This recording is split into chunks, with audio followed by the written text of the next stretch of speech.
Assalamualaikum warahmatullahi wabarakatuh. A'udzu billahi minasyaitonir rajim.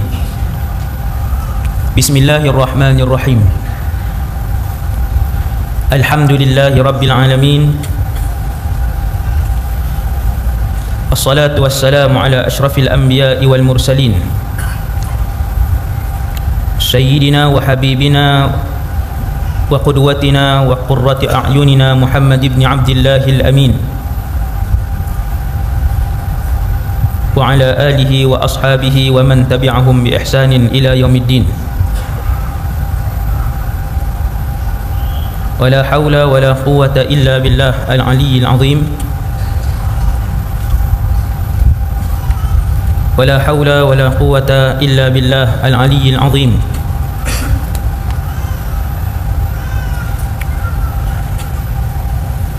Wa la hawla wa la quwwata illa billah al-aliyyil azim. Amma ba'd.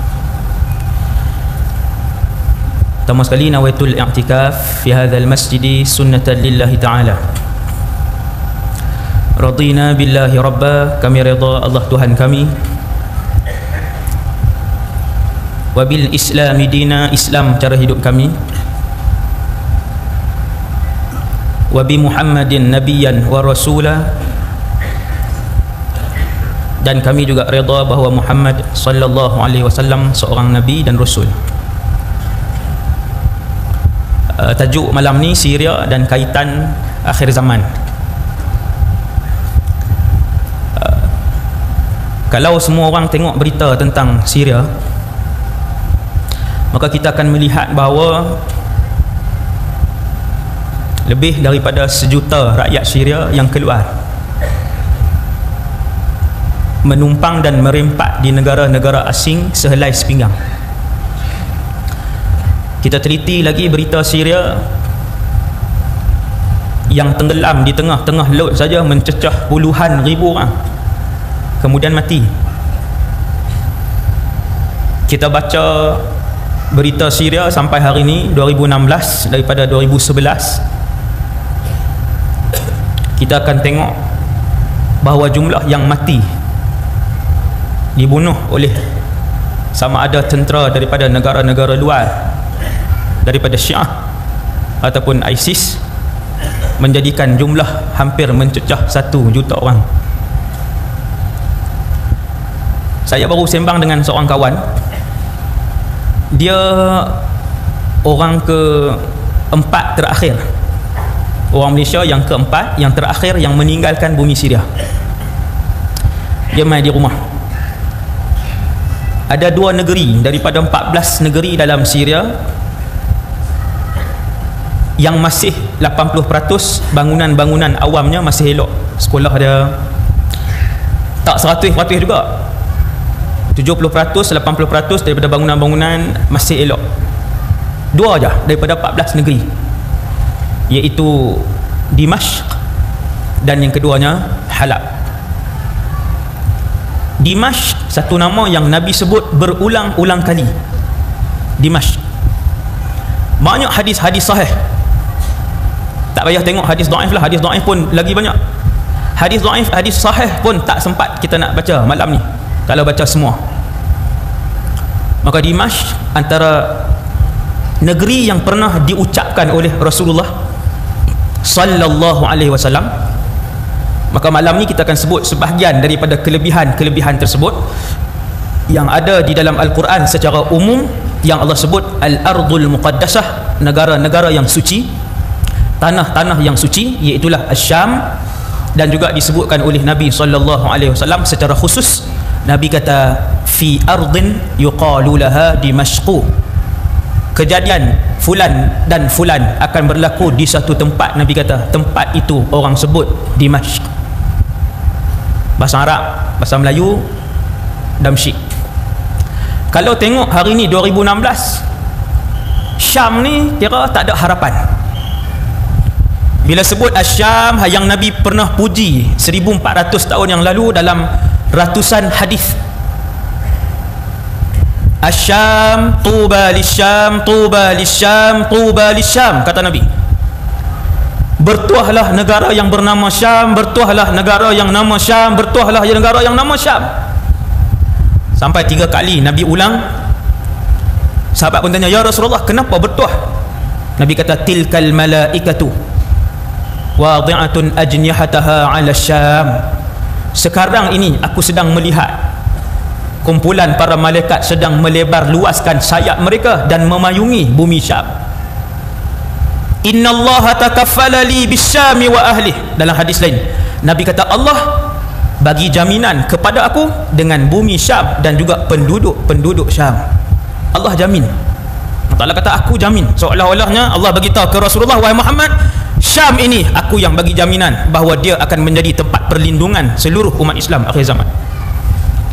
Syam. Tak nak? Membuatkan kita pilih tajuk ni supaya umat Islam hari ini tidak berputus asa dengan apa yang dilihat kepada keadaan semasa. Seolah-olah Syam ni, Ustaz, Syria dengan Palestin, Syam ni bahasa Nabi sebut. Kalau tuan-tuan pergi negara Arab hari ni, tuan-tuan sebut darastu fi Syam, aku belajar di Syam.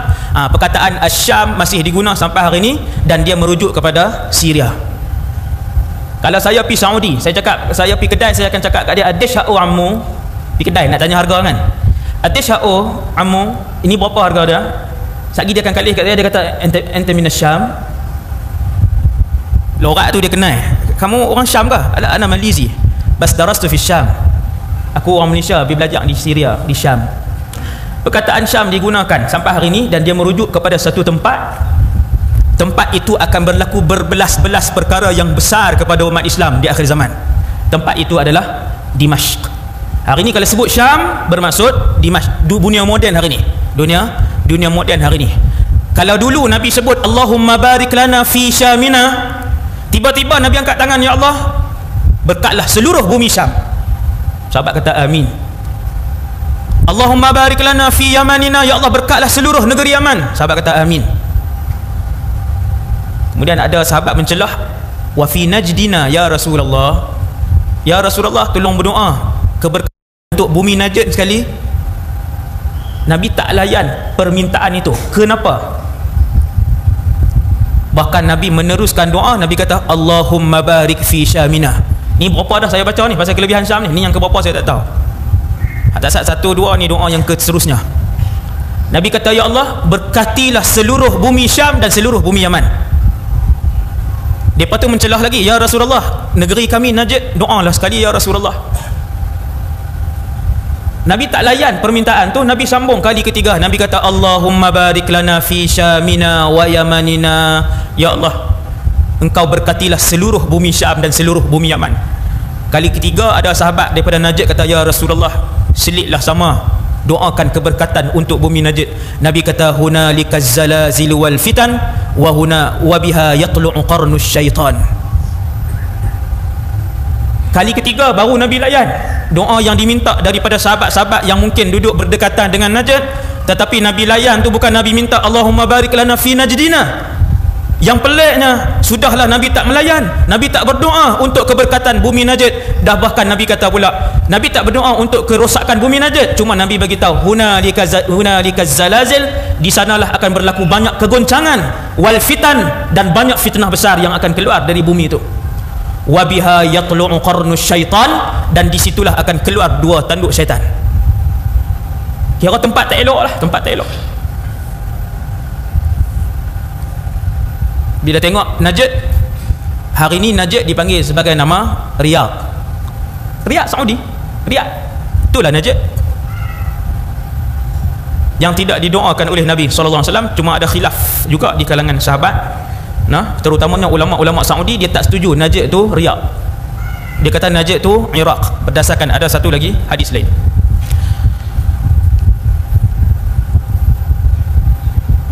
Bila satu orang sahabat namanya Auf, hadis ni juga sahih. Yang tiga ni hadis yang keempat, semuanya sahih. Seorang sahabat nama Auf bin Malik Al-Ashja'i. Ni nak review, nak revision hak kuliah tahun lepas kot. No? Ni siri ketiga tak silap saya ni. Sambungan punya lama. Cikgu cuti ke apa tak tahulah. saya ni lah. Dia nak ulang kaji sikit. Satu orang sahabat nama Auf ibn Malik al-Asja'i. Jarang lah kita dengar. Kalau sebut Umar ibn al-Khattab, satu masjid ni tahu. Kalau sebut Abu Hurairah, satu masjid tahu. Auf ibn Malik, malam ni baru dengar. Auf ni dia mai jumpa Nabi sallallahu alaihi wasallam. Kemudian dia bagi salam daripada luar. Assalamualaikum ya Rasulullah. Nabi kata Auf, dengar suara dia. Nabi kata Auf, asal kita Auf kah? Ajiman kah? Macam itulah. Tapi Nabi sebut nama je. Cuma baca nama tu dia ada tanda tanya lah. Ulama hadis di Syria waktu kami mengaji Sahih Bukhari awal sampai habis tu, baca tu, yang mana ada intonasi tanda tanya, dia akan buat tanda tanya lah. Soalan ayat tu ayat tanya, bukan baca satu nada dah. Auf ibn Malik radhiyallahu anhu mai, dia bagi salam. Nabi kata Auf, dia kata na'am, ya, udkhul. Nabi kata masuk. Kulli au ba'dhi, masuk semua kah masuk setengah aja? Ni ayat apa ni? Ni ayat melawak. Melawak tapi ada batas dia. Dia tak melawak sampai menghina Rasulullah dah. Kita tengok melawak sahabat tuan-tuan. Kita tajuk melawak pula. Sebab ada tajuk melawak, lawak para sahabat, mizahu Rasulillah dalam kitab Syama'il kan. Bagaimana Nabi bergurau dengan para sahabat. Nabi dia tak muka masam 24 jam, muka nak perang 24 jam muhung. Hak duduk dengan orang 24 jam dengan orang bagi salam pun muka nak perang, main semayang muka nak perang, balik rumah muka nak perang. Hak tu sunnah siapa? Hak serius 15 jam sehari ni sunnah siapa? Jadi ada bab gurauan Rasulullah. Bab Imam Tirmizi buat dalam kitab Syama'il bagaimana Nabi bergurau. Bila sahabat mai dengan Nabi, sahabat juga bergurau tapi tidaklah sampai mengurangkan kemuliaan Rasulullah. Dia bagi salam. Nabi kata Auf kah? Ya. Masuk. Masuk semua kah masuk sekerat aja? Melawak tu. Nabi kata masuk semua lah. Dia pun masuk. Ya Auf, duduk tu tazkirah tu. Rasulullah ni kalau siapa baca sirah Nabi duduk 5 minit pun mesti ada maklumat tentang ilmu. Itu sifat murabbi. Nak tengok sifat murabbi, orang alim yang kita ikut, yang boleh tunjuk kita kepada Allah, bila pun duduk dengan dia mesti ada ingat tentang akhirat, mesti sebut tentang akhirat. Ini murabbi. Tuan-tuan tengok Rasulullah duduk dengan sahabat di market kah, luar masjid kah, dalam masjid kah, sebelum mula perang kah, selepas habis perang kah, dalam perjalanan nak balik ke Madinah selepas perang kah, sekali Nabi akan sebut. Bila Auf masuk, dia pun duduk. Nabi kata ya Auf, u'dud sittan baina yadayis sa'ah. Kira ada 6 benda di antara aku dengan kiamat. Wahai Auf, kira lah ni aku nak sebut kat kamu, ada 6 benda di antara sekarang sampai kiamat. Nabi pun kata awwaluhunna mauti. Nombor 1 ialah kematianku. Kamu tengok 6 ni berlaku, lepas tu kiamat. Nabi kata awwaluhunna mauti. Nombor 1 kewafatanku. Auf pun teriak. Lala tu teriak. Terus menangis dia Auf. Menangis dia sampai Nabi kata Auf, berhenti. Kata Auf, bila Nabi suruh aku berhenti, baru aku berhenti. Kita baca kisah Nabi wafat, hirup kopi lagi. Selepas Rasulullah wafat, hirup zat. Tak boleh. Para sahabat pun berbincang. Oh, tak ada apa. Tak ada apa. Macam berita kata Maidin nak buka aja minggu depan, tak ada apa. Maka para sahabat pun menjadi sedih dengan kewafatan Rasulullah. Dia pun baca doa pula. Seketui mana ada 3 kali. Tuan-tuan tengok sahabat. Bukan Nabi cerita pasal kewafatan dia, Nabi duk buat sedih, lepas ni aku tak ada, hampa habis lah, hampa nak pergi dengan siapa, lepas ni aku tak ada. Nabi sebut satu je. Nabi kata wahai Auf, kira 6 ni berlaku, kemudian kiamat. Pertamanya kematianku. Satu ayat ya. Satu kataan, bukan ayat, satu kataan, kematianku. Menangis Auf, fastabkai itu. Sampailah Nabi kata wahai Auf, berhenti. Hatta ja'ala Rasulullah yuskituni. Auf kata sampai Nabi mententeram dan mendiamkan aku. Auf pun kata yang pertama. Kemudian Nabi kata Fathu Baitul Maqdis, pembukaan Baitul Maqdis. Hak nombor 1 jadi tuan-tuan, kewafatan Rasulullah. Satu masjid boleh jawab Nabi dah wafat. Nabi kata nombor 2 Baitul Maqdis di bawah pimpinan umat Islam. Pernah lagi Baitul Maqdis di bawah pimpinan umat Islam? Pernah, dah 2 kali dah. Sekali zaman Sayyidina Umar, sekali zaman Salahuddin Al-Ayyubi. 2 kali lah. Bila Nabi sebut yang kedua, Auf ibn Malik kata Al-Thaniyah, 2. Nabi tak kira, Nabi sebut ya, Auf yang duduk kira. Nabi nak suruh dia kira. Kemudian Nabi pun sebut mutanun yakunu fi ummati ya'khudhuhum mithla qu'asil ghanam. Nabi kata dia mai satu penyakit yang akan berlaku kematian, bukan penyakit. Nabi kata akan berlaku kematian di kalangan umat aku. Kematian ini adalah seperti satu penyakit yang apabila kena binatang ternakan semua akan mati, iaitu akan jadi banyak kematian yang mengejut di akhir zaman.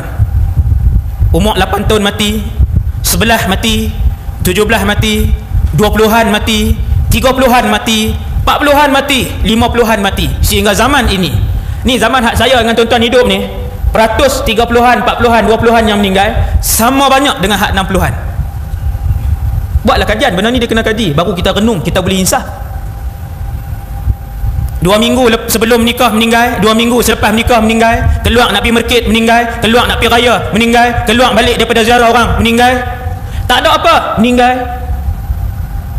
Perasan kau tak perasan? Bukan orang jauh dah, kadang jiran Allah ambil, kadang kawan-kawan Allah ambil, kadang adik-beradik kita Allah ambil.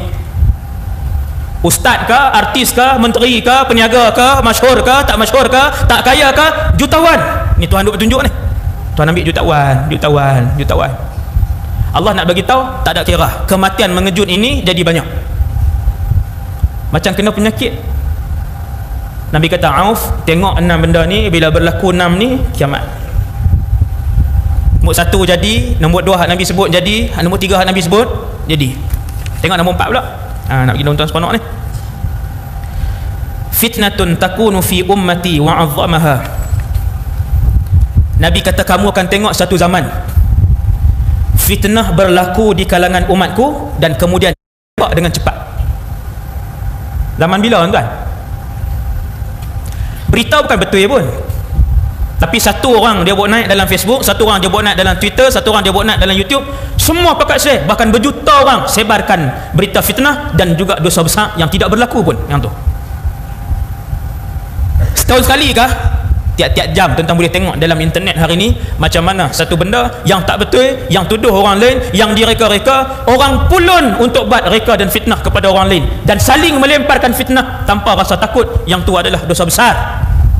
Zaman mana ni? Mana? Keluar satu video, ulasan dia tu macam-macam. Hak ulasan A kata video ni ayah dia dera anak dia. Hak B kata tak, hak ni berlaku di negeri ni, hak ni anak dia curi duit, lepas tu yang ayah dia pukul. Manusia tak takut untuk mereka satu benda yang tipu, dan tipu adalah berdosa yang dilarang oleh Nabi SAW. Satu orang create benda tipu, dalam masa sejam 10,000, 20,000 orang yang pakat duk share benda tipu tadi, dan tak rasa apa pun bila share benda tadi. Tuan-tuan, Nabi bagi tahu dekat Auf, Nabi kata Auf, fitnatun takunu fi ummati wa 'azzamaha. Fitnah ni dugaan besar lah, kecelaruan besar yang akan berlaku di dalam umat aku dan kemudian dia merebak dengan cepat. Zaman bila ni? Auf ibn Malik bila Nabi sebut dia kata ar-rabi'ah, sebab Nabi suruh kira, dia kata 4. Wal khamisah, Nabi kata yafidul malu fikum hatta inna ar-rajula la yu'tal 100 dinar fayatasakhatuha. Dia kata 5. Nabi kata satu hari kamu akan tengok melimpahnya harta di kalangan umatku. Harta jadi melimpah. Dulu nak tengok orang pakai kereta satu kampung sebuah, siapa? Tok Mengulu lah selalunya kereta dia. Hak nak bersalin tengah malam pun Tok Mengulu, hak sakit petang pun Tok Mengulu, hak nak pergi hantar pergi stesen bas ke jauh-jauh pun stesen kereta api pun kereta Tok Mengulu. Hari ni kereta satu kampung satu kah? Hari ni satu rumah dua, kampung dan bandar. 30 tahun yang lalu TV wayang pacak, pakat bayang seorang orang pakat tengok. Hak tu lah TV, seminggu sekali tayang, gambar 70-an 60-an. Hari ni tingkat atas TV lain, tingkat bawah TV lain, bilik ayah dengan mak TV lain. Nabi kata, wahai Auf, kamu akan melihat kemewahan melimpah ruah di dalam umat aku. Ni kita ni ada dalam masjid ni tuan-tuan. Kita ni ada siapakah hari ni tak ada duit makan sekali je dalam masjid ni? Nescaya tak ada. Nescaya tak ada. Kita dalam masjid ni pada malam ni ada tak seorang? Kereta tak ada, motor tak ada, tak sampai berjalan kaki ustaz 6 km kat tangan seorang? Nescaya tak ada. Nabi kata, kamu akan melihat wahai Auf, kemewahan akan melimpah-limpah masuk ke dalam umat aku. Dan ketika itu apabila seorang diberikan gaji 100 dinar, maka dia tetap tidak puas. Jadi dah gini. Allahu Akbar. Dulu gaji 1,500. Dia kata kalau naik 2,000 seronok boleh sedekah sikit. Gaji naik dah, naik jadi 2,000. Tak sedekah ke? Hak gaji 2,000, dia kata kalau Allah bagi 3,000, insya-Allah lah tabung Jumaat seminggu nak buh 20. Daripada 2 Allah bagi 3, dia buh tak 20? Tak buh. Sebab apa? Dia kata tak cukup ustaz. 6 hari 7 hari sebelum dapat gaji mesti habis. Tinggal sikit betul-betul untuk tol, untuk minyak dengan makan tengah hari lah dekat pejabat, malam makan di rumah. Dulu 2,000 dia kata tak cukup, Allah bagi 3, dia kata tak cukup. Hak 4 tuan-tuan, hak gaji 4, dia minta ada orang Taala tambah. Ya Allah, tambahkanlah gaji pendapatan bulananku. Allah tambah jadi 5. Bila dapat 5 dia kata apa? Isi 5 pun tak apa nak cukup. Jadi dah ni. Allahu Rabbi. Nabi kata, kamu akan lihat wahai Auf, kemewahan masuk ke dalam setiap rumah umatku. Ketika itu kamu tengok orang dapat gaji sebulan 100 dinar, dia akan masih sebut tak cukup, tak cukup, tak cukup, tak cukup. Hak 10 pun sampai malam ni duk sebut tak cukup. Situlah dekat mak ayah pun tak mampu nak bagi sebulan 100 200, tak boleh. Pasal apa tak bagi? Mulut sebut apa? Ish, tak apa nak selesa. Bukan kata tak cukup ustaz, tak apa nak selesa. Tak usah duk mohong lah, ayat-ayat tu tak jadi guna. Ayat tak cukup lah, tak puas hati lah, tak selesa lah. Nabi kata, Auf berapa? Auf sebut 5. Tuan-tuan, 5 jadi ke? Nabi kata yang ke-6. Hadis nombor 6. Hudnatun takunu bainakum wa baina bani al-asfar fayasiruna ilaikum ala 80 ghayah. Qultu wa mal ghayah? Qala ar-rayah tahta kulli rayatin 12,000 fustatul muslimina yawma idzin fi ardin yuqalu laha al-ghutah fi madinatin yuqalu laha Dimashq. Ni ayat Dimashq. Apa dia ni? Awal tak sat, Auf ibn Malik radhiyallahu anhu masuk Nabi, dia duduk Nabi kata, Auf, kira 6 benda di antara hari ni sampai kiamat. Di antara aku sampai kiamat 6 benda akan jadi. 1 2 3 4 5 semua jadi dah. Ini bukan saya sebut nah. Ini ulama yang hurai hadis akhir zaman. Maka Nabi pun sebut yang ke-6. Nabi kata berlaku perdamaian di antara kamu dan Bani Asfar. Semua hadis Nabi sebut Bani Asfar. Apa dia Bani Asfar? Jumhur ulama hari ni, hak hidup tahun 2000, 2001 sampai 2016 ni, jumhur ulama daripada Saudi ke, Syria ke, Mesir ke, Yaman ke, bila mereka sebut Bani Asfar, mereka akan kata Eropah dan Amerika Syarikat. Sebab Bani Asfar ni ayat yang Nabi guna daripada 1400 tahun yang lalu. Nabi kata yang ke-6 wahai Auf, akan berlaku perdamaian. Perdamaian ni kita akan bekerjasama di antara orang Islam dengan orang Bani Asfar. Berdamai, kemudian perang dengan satu kaum. Habis perang, perdamaian ataupun kata apa? Perjanjian ni dua orang ni bersekutu ni, hak dua bersekutu ni, siapa dia? Orang Islam dan Bani Asfar. Tuan-tuan kena ingat, hak ni tak jadi lagi. Dan yang ni belum berlaku. Orang Islam akan bersekutu dengan mereka ni, berperang dengan satu lagi, tak tahu, wallahu alam, siapa dia? Banyaklah andaian dikeluarkan. Setelah kamu berperang, kamu menang, kemudian mereka mengkhianati kamu dan menyerangmu di bawah 80 bendera. Apa dia tuan? Mereka khianat kita. Cerita ni saya dah sebut dah tahun lepas, iaitu bila menang, geng-geng ni semua buat naik salib. Mereka buat naik salib, dia kata salib memenangkan kita, salib merahmati kita, Tuhan anak melindungi kita, Tuhan bapa orang Islam dengar seronok lah. Yang memenangkan sebenarnya Allah. Allah Azza wa Jalla. Berlaku perkhidmatan macam tu, orang Islam tak setuju dengan logo, dengan tema macam tu, lalu kita berperang dengan mereka, dengan Bani Al-Asfar di bawah 80 bendera. Apa tujuannya? Kata Auf ibn Malik, Nabi pun kata 80 bendera itu adalah panji perang. Di bawah tiap-tiap bendera itu terdapat 12,000 orang tentera. 80 bendera kali 12,000 tentera, lebih kurang 1 juta orang. 1 juta kan? Lalu lebih kurang 1 juta orang. Ketika itu pusat kepimpinan umat Islam akan ditempatkan di sebuah tempat, di sebuah daerah namanya Ghutah. Ini nama satu lagi. Tuan-tuan, inilah Syam yang kita nak sebut ni, Syria ni. Syria dan Palestin, bumi Syam hak Nabi doa ni, yang Nabi doa kesejahteraan dia, yang mana bumi Syam, bumi Syria dengan Palestin yang akan jadi tempat berbagai-bagai tempat keberkatan kepada umat Islam. Satu hari Syam ini akan memimpin seluruh umat Islam. Maksudnya keadaan Syam hari ini itu bukan pengakhiran kepada bumi Syam, bukan. Pengakhiran bumi Syam ialah dia akan menjadi satu bumi yang paling barakah, yang paling maju, yang paling aman, yang paling damai. Seluruh dunia akan tunduk kepada pentadbiran kerajaan Islam di Syam. Hak kita tengok hari ni yang tu bukan pengakhiran dia. Tak. Ni, sebab tu kita bawa tuan-tuan baca hadis-hadis ni. Nabi kata ketika berlaku perang itu, ini tak berlaku ini. Ketika berlaku perang itu, pusat kepimpinan umat Islam, nampak tuan-tuan? Pusat kepimpinan umat Islam ketika itu di satu tempat namanya Al-Ghutah. Ada tak Ghutah ni tuan-tuan? Saya mengaji di Syria. Sehingga hari ini ada satu yang namanya Al-Ghutah sampai hari ini. Dan dia berdekatan dengan ibu negara, tetapi dia bukan di dalam pusat bandaraya. Nak pergi Ghutah kena ambil satu teksi ataupun boleh ambil van, dia panggil servis kat sana, van tu panggil servis. Ambil van tu, dekat atas van dia tulis Al-Ghutah, Ghutah Barat dan Ghutah Timur.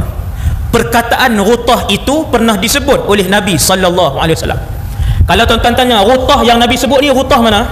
Di Tunisia ada tempat nama Ghutah, di Mesir ada tempat nama Ghutah, di Iraq ada tempat nama Ghutah, di Jordan ada tempat nama Ghutah.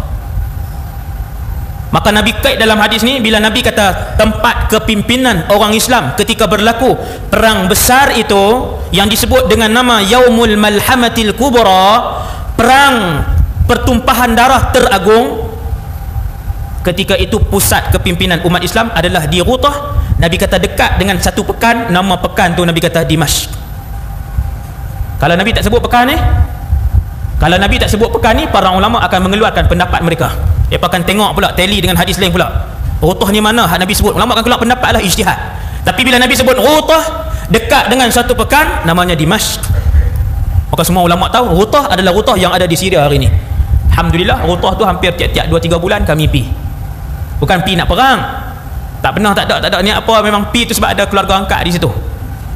Tak ada pi jalan kampung, pi tidur di kampung dan sebagainya. Cuma bila tengok hadis ni kita teringat, oh tang ni hak nak berlaku perang ni, bukan berlaku perang. Di sinilah yang disebut oleh Nabi SAW yang akan menjadi kubu kepada umat Islam. Sebab itu tuan-tuan, bila Nabi sentiasa menyebutkan tentang kelebihan bumi Syam kepada para sahabat, bahawasanya Nabi SAW pernah pada suatu malam bermimpi. Nabi tengok ada satu tiang yang besar, tiang itu mewakili ilmu, diambil daripada bawah bantai yang Nabi tidur. Kemudian Nabi pun fa'atba'tu basari, kata Nabi aku pun ikut ke mana tiang ilmu itu akan diletakkan. Tiang ilmu dan iman itu dibawa sampailah ke satu tempat yang bernama Syam. Letak di Syam, malaikat bentangkan sayap di Syam, tiang ilmu itu di Syam. Nabi ulang satu doa 3 kali bumi Syam, sehinggakan bumi Syam ini menjadi bumi ketiga yang paling barakah di dalam sejarah umat Islam. Nombor 3. Kalau kita sebut keberkatan bumi Mekah, semua orang yang pergi Mekah dah rasa keberkatan bumi Mekah. Rasa seronok nak duduk di masjid lama, rasa seronok nak buat baik. Tuan-tuan nampak dengan mata sendiri bagaimana doa dipanjatkan di bumi Mekah. Allah memakbulkan doa itu segera, kebanyakannya, walaupun tak semua. Hak pergi Mekah perasan sama macam Madinah. Sama macam Madinah. Kadang-kadang detik dalam Masjid Nabawiyah, detik minta dengan Allah, Allah makabul. Cuma kita terlepas pandang bumi ketiga yang paling diberkati oleh Allah di dalam Islam namanya bumi Syam. Nabi Nuh hijrah pergi bumi Syam, Nabi Lut pergi ke bumi Syam, Nabi Ibrahim pergi ke bumi Syam, Nabi Sulaiman alaihissalam bila dia nak bergerak dengan bala tentera dia, Nabi Sulaiman alaihissalam akan pergi ke bumi Syam. Wali Sulaiman ar-riha 'asifatan tajri bi amrihi ila al-ardi allati barakna fiha ila al-ardi allati barakna fiha. Nabi Sulaiman dia ada kapal permaidani. Ini riwayat daripada Abi Hatim, daripada Sa'id ibn Jubair. Dia ada permaidani yang diperbuat daripada kayu. Ni nak cerita bumi Syam ni. Hampir separuh daripada 25 rasul daripada Syam. Ni bumi Syam kita tak perasan ni, yang kita tak perasan ni. Hampir separuh daripada para rasul sama ada berasal dan pernah berhijrah ke bumi Syam. Hampir separuh. Hak lain Nabi Yusuf tu di Mesir, baru nabi-nabi lain di tempat lain. Hak lain semua di Syam. Nabi Sulaiman pun dia dengan bala tentera dia duk pusing kat Syam. Tuan-tuan tahu bala tentera Nabi Sulaiman, dia ada satu kapal daripada bukan Zamzam Al-Kazam ni. Hak tu 3 orang kan. Kapal Nabi Sulaiman ni daripada kayu. Di atas tu ada 600,000 kursi. Yang ni ada sanad cerita ni. 600,000 kursi. Nabi Sulaiman duduk di depan sekali. Dan di kapal itulah juga diletakkan singgahsana dia, kuda-kuda perang dia. Dan 600,000 orang itu adalah di kalangan orang-orang yang beriman dan jin-jin yang beriman. Bila semua dah naik, Nabi Sulaiman akan arahkan burung untuk memayungi mereka. Tuan-tuan, 600,000 sama mana? Luas mana? 10 pedang bola? Kapet kayu tu. Maka Nabi Sulaiman akan arah burung fatadhilluhumut tuyur. Burung akan jadi jadi macam bumbung tu. Kemudian Nabi Sulaiman akan arahkan angin. Nabi Sulaiman memiliki angin untuk menggerakkan kapal dia. Kapal bukan kapal biasa lah. Kita paling maju hari ni keluar Airbus. Hak paling baru Airbus, punya besar lah. Nak naik pun takut. Berapa masuk dalam kapal terbang tu, kena naik tingkat atas lah tangga. Berapa ribu boleh duduk dalam tu. Hak ni hak Nabi Sulaiman 600,000. Selepas selepas burung membentuk bumbung, tu banyak hak sama Yusuf. Burung membentuk bumbung. Saya nak tanya. Ni daripada Jepun kita buat main dah seorang. Nak keluar jadi orang lama besar nanti insya-Allah kita nak latih. Ni dia duduk main training lah. Selepas burung-burung membentuk bumbung kapal Nabi Sulaiman, maka dia akan arahkan angin. Maka angin tu akan bergerak naik dan bawa dia ilal ardil lati barakna fiha, pergi ke tempat yang diberkati oleh Allah. Kata para ulama tafsir, tempat diberkati itu Syam. Syam ni bukan cerita kecil-kecil tuan, bukan cerita sikit-sikitnya. Syam dalam umat Islam dia ada satu tempat yang cukup besar. Maka perjuangan untuk mengambil kembali Palestin adalah perjuangan yang mempunyai sejarah yang sangat besar. Sebab tu para ulama bila sebut Palestin, dia akan berhenti, dia akan kata Allahumma farrij Palestin wa ahliha. Ya Allah, kau berjayakanlah Palestin, kau bebaskanlah Palestin dan penduduk dan rakyatnya. Sebab ulama tahu berapa banyak Allah angkat kedudukan dan keberkatan bumi Syam.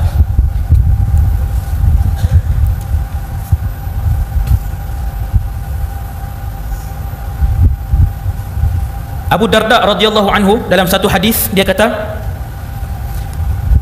perang besar umat Islam di Syam. Yang ni saya dah cerita tahun lepas, kita tak ulang dah, kita nak sebut sikit je. Perang besar umat Islam di Syam. Hari ni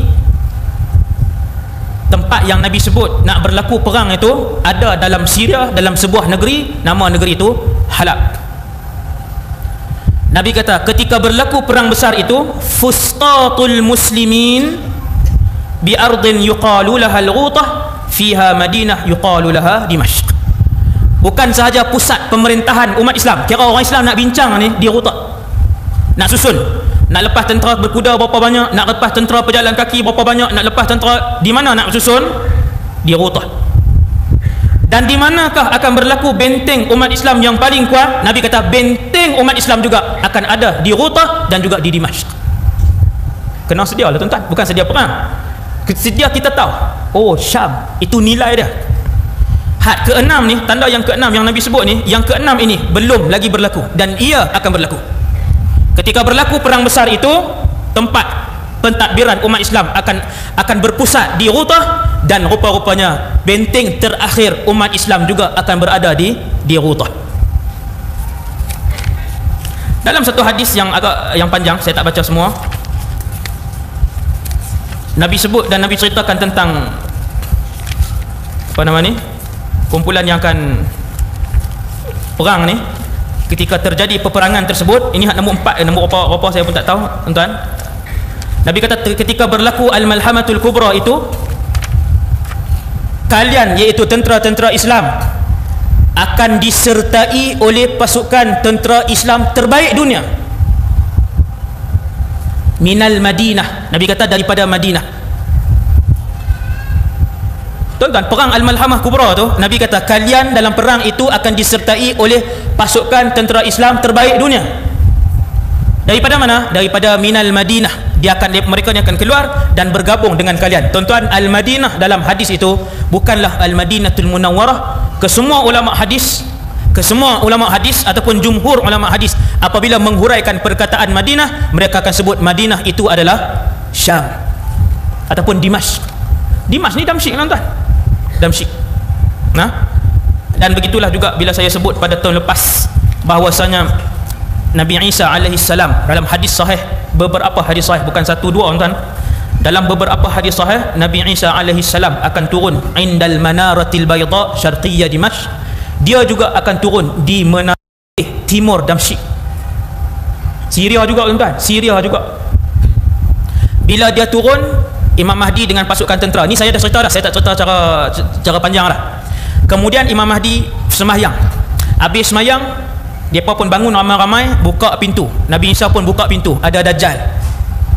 Lalu Dajjal pun lari pergi ke Palestin, dikejar oleh Imam Mahdi dan semua umat Islam, pakat kejar dia. Akhirnya sampai di satu tempat bernama Babul Lud. Ada hari ini di Palestin, nama Babul Lud.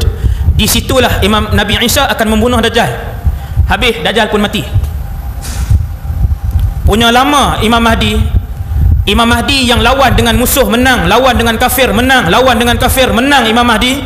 Akhirnya bila keluar tentera Dajjal, Imam Mahdi tak boleh lawan, kerana Dajjal ini tidak boleh dibunuh oleh mana-mana orang kecuali Isa ibn Maryam. Akhirnya Allah Ta'ala buat turun Nabi Isa di bumi Syam, di bumi Damsyik, di bumi Dimashq. Nabi sebut kataan tu jelas. Di situlah dia turun, kejar, bunuh, mati. Selepas daripada mati Dajjal, Allah Subhanahu wa Ta'ala arahkan Nabi Isa alaihi salam, wahai Isa, tempoh tak tahu berapa lama daripada jarak Dajjal dengan jarak yang Allah arahkan sesuatu kepada Nabi Isa tu, tak tahu berapa jarak. Jarak apa, tuan-tuan? Jarak keluarnya Ya'juj wa Ma'juj. Hak ni hak penutup tanda besar tu. Bukan penutup lah, hak tanda besar, hak kira last lah tu. Tu antara tanda besar yang duduk di belakang.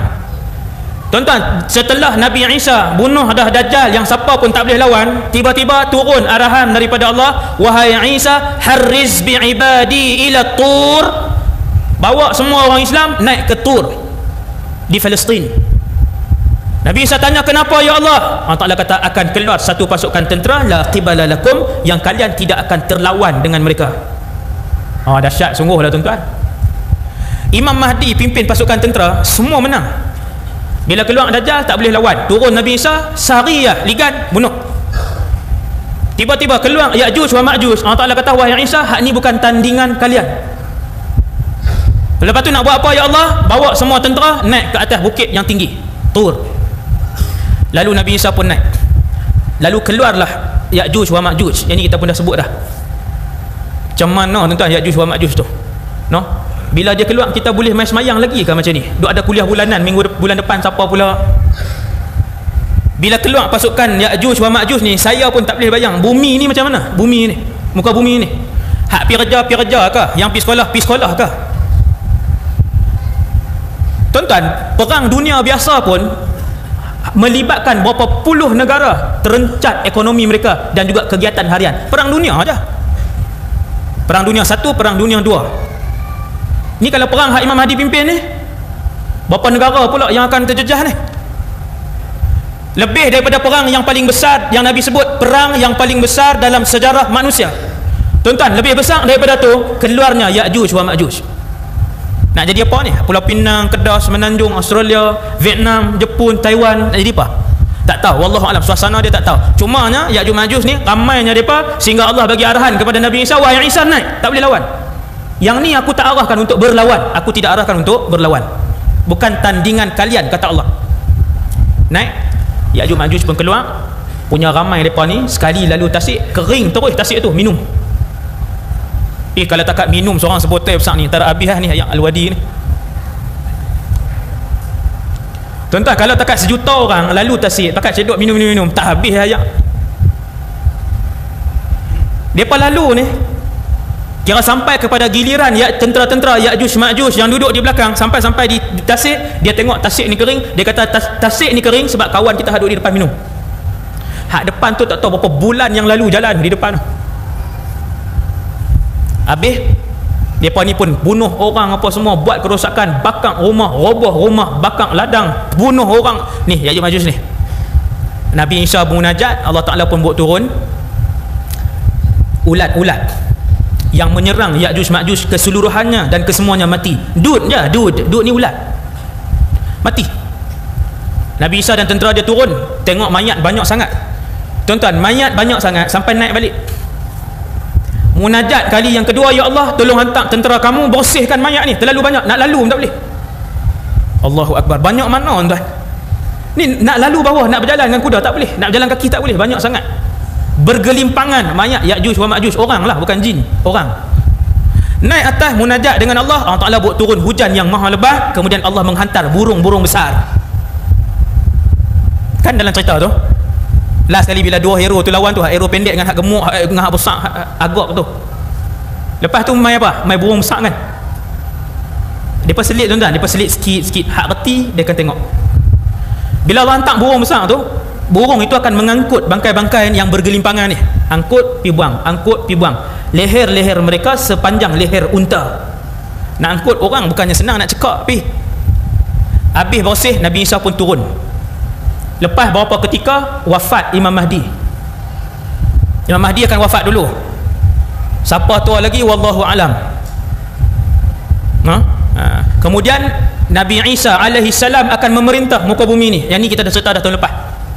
Pusat pemerintahan ketika itu adalah di Syam. Tuan-tuan, Syam itu akan kembali gemilang dan mewah satu hari nanti.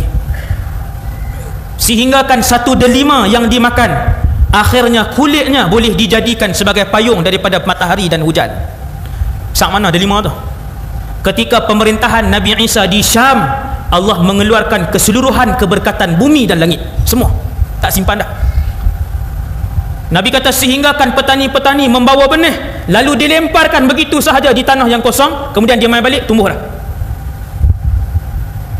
Lempar dah. Baja A, baja B, racun A, racun B, tak dah, lempar. Lepas tu main pula lepas beberapa bulan main kutip dia. Ketika pemerintahan Isa alaihi salam di Syam, tuan-tuan nampak mewah Syam ni, dia akan menjadi mewah. Negeri yang paling maju ketika itu, yang paling aman ketika itu, yang paling mewah ketika itu, yang paling selamat ketika itu. Kata Rasulullah, apabila satu orang dia masuk kebun orang lain, nescaya satu ranting kecil pun tidak akan dipatahkan daripada kebun orang Islam lain. Amanahnya orang pada zaman tu. Hari ini bukan kebun, dalam rumah dia ambil. Bukan lalu kebun orang, dalam rumah main ambil duit, main ambil curi sebagainya.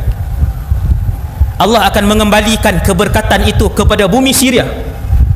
InsyaAllah Allah akan kembalikan kegemilangan dan kemewahan itu ke bumi Syria pada satu hari nanti. Kemudian wafat Nabi Isa alaihi salam, bumi Syam lagi sekali lagi. Bila wafat Nabi Isa alaihi salam, orang kembali rosak. Ini dia punya kronologi tuan-tuan, kronologi dah. Orang jadi rosak balik. Waktu ni keluar tanda-tanda kiamat yang lain.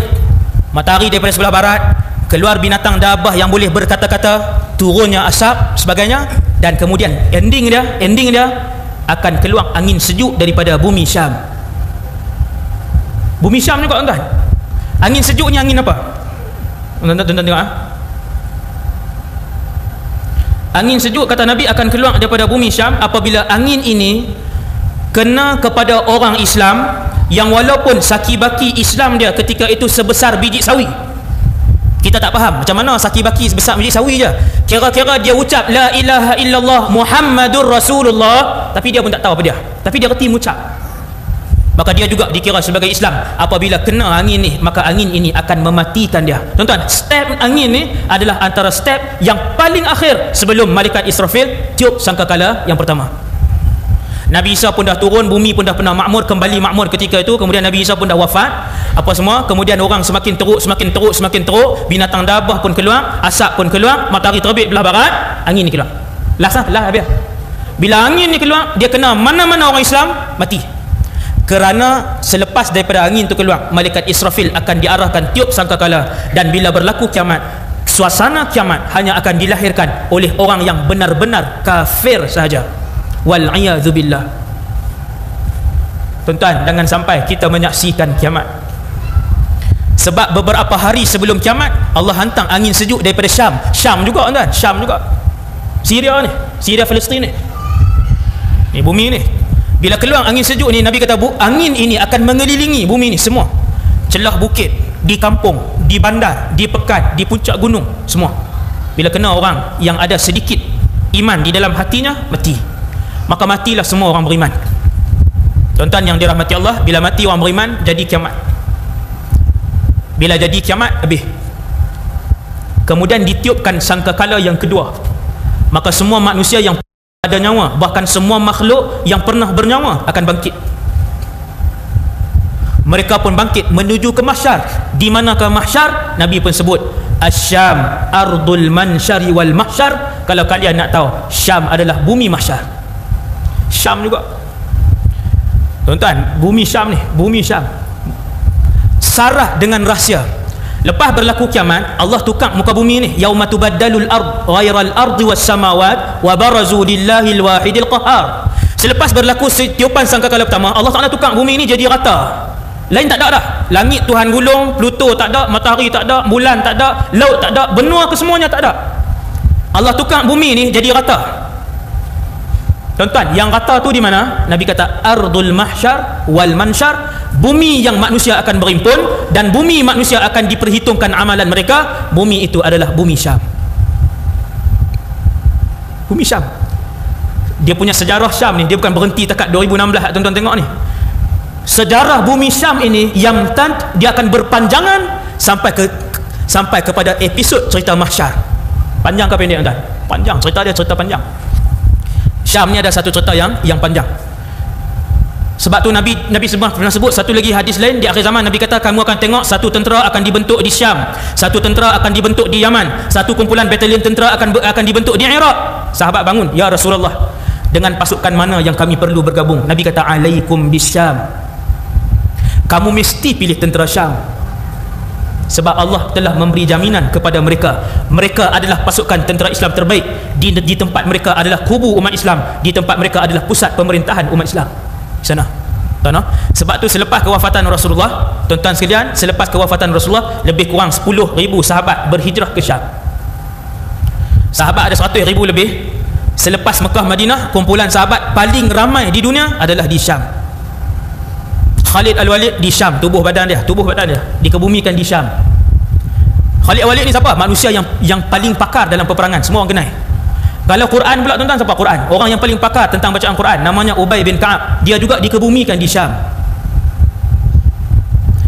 Kalau tuan-tuan tanya pula siapa yang menulis Al-Quran pada zaman Nabi, 4-5 orang. Salah seorangnya Muawiyah bin Abi Sufyan, dia juga dikebumikan di Syam. Tukang azan Nabi yang kedua, Abdullah ibn Ummi Maktum, juga dikebumikan di Syam. Ini sahabat-sahabat. Di Syria tu, kalau tuan-tuan pergi Dimashq, ada satu perkuburan, dalam tu ramai sahabat, nama dia Maqbarah Babis Saghir, perkuburan Bab Saghir. Dalam tu ramai sahabat, termasuk para ulama besar yang dikebumikan sepanjang 14 kurun. Gitu.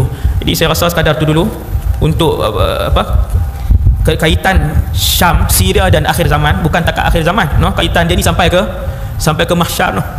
Punya besar harga bumi Syam tu kepada umat Islam sebenarnya, tuan-tuan, supaya kita semua orang Islam, kita ni bila kita dengar, kita tahu nilai dia besar, supaya kalau ada yang ajak untuk mempertahankan bumi itu, satu hari nanti kita akan ada semangat, kita dah ada ilmu, kita tahu takat mana bumi itu di sisi Allah Subhanahu wa taala. Yang baik daripada Allah, yang lemah dan kurang daripada diri saya sendiri. Aqulu qali hadza astaghfirullahal azim li wa lakum. Subhanakallahumma bihamdik, asyhadu an la ilaha illa anta, astaghfiruka wa atubu ilaik. Bismillahirrahmanirrahim. Wal 'asr innal insana lafi khusrin illa alladhina amanu wa 'amilus solihat wa tawassaw bil haqqi wa tawassaw bis sabr. Bismillahirrahmanirrahim. Alhamdulillahirabbil alamin wassalatu wassalam ala asyrafil anbiya'i wal mursalin wa ala alihi washabihi ajmain. Allahumma 'allimna ma yanfa'una ya Allah. Ajarkanlah ilmu yang bermanfaat pada kami. Wanfa'na bima 'allamtana ya Allah. Manfaatkanlah ilmu yang Kau curahkan kepada kami. Wazidna ilman wa amalan wa ikhlasan fi hayatina. Tambahkanlah kepada kami ya Allah ilmu, amal, ibadah dan keikhlasan dalam kehidupan kami. Kau himpunkanlah kami di dalam syurga Firdaus-Mu ya Allah, tanpa hisab dan tanpa adab, bersama dengan semua orang yang Kau himpunkan pada malam ini di dalam rumah-Mu ini ya Allah.